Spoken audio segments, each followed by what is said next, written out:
नमस्कार दोस्तों। आपको एक छोटी सी कहानी सुनाता हूँ। एक बार एक राजा जंगल में रास्ता खो जाता है। उसे जंगल में एक लकड़हारा मिलता है। थके हरे राजा को लकड़हारा अपनी कुटिया में ले जाता है और उन्हें अच्छा भोजन कराकर विश्राम करने के लिए जगह देता है। विश्राम करके राजा बड़ा खुश हुआ और जाते समय लकड़हारे से कहने लगा कि आज से तुम मेरे मित्र हो। तुमने मुझे इतना अच्छा भोजन कराया और विश्राम करने का मौका दिया।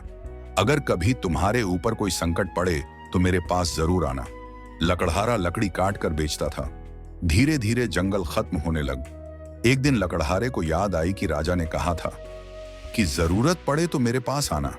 तो वह राजा के पास पहुंचा और राजा से कहने लगा, महाराज, धीरे धीरे जंगल तो खत्म हो गया। अब मैं लकड़ी कहां से काटूं? अपने परिवार का भरण पोषण कैसे करूं?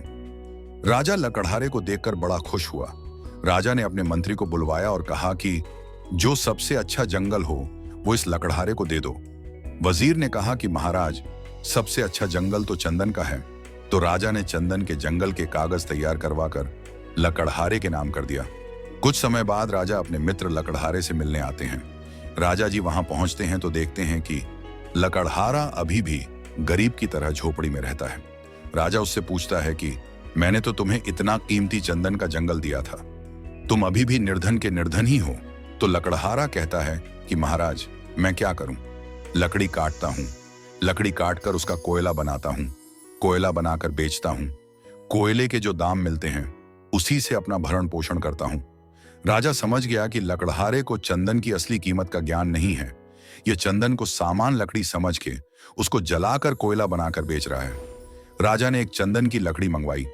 लकड़हारे को कहा, जाओ इसे बेच कर आओ।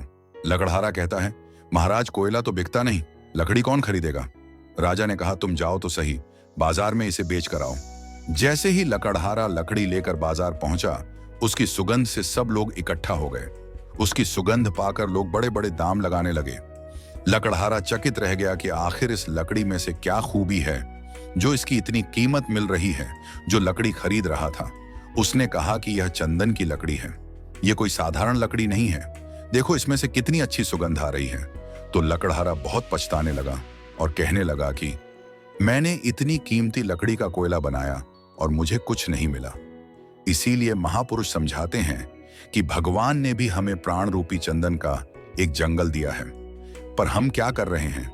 इसे जलाकर कोयला बना रहे हैं, इसका उपयोग नहीं कर पा रहे हैं। गुरु महाराज जब ज्ञान देते हैं तो प्राणों के महत्व को समझाते हैं। जब हमें प्राणों के महत्व का पता चलेगा तब हम उसका सदुपयोग कर पाएंगे और उसकी असली कीमत को समझेंगे। इसीलिए कहा, मृग नाभि कुंडल बसे, मृग ढूंढे वन माही। ऐसे घट घट ब्रह्म है दुनिया जानत नाही। जैसे मृग हिरण की नाभि में कस्तूरी होती है पर वह बाहर ढूंढता रहता है, ऐसे ही घट घट में ब्रह्म है पर दुनिया नहीं जानती। मानव ब्रह्म की खोज बाहर कर रहा है, परंतु परमात्मा हमारे अंदर है, उसे पहचानने की जरूरत है। इसलिए हमें सद्गुरु की शरण में जाकर आत्मज्ञान पाकर उस पावन नाम को जानने की कोशिश करनी चाहिए जो हमें इस भवसागर से पार करेगा। जय श्री सच्चिदानंद।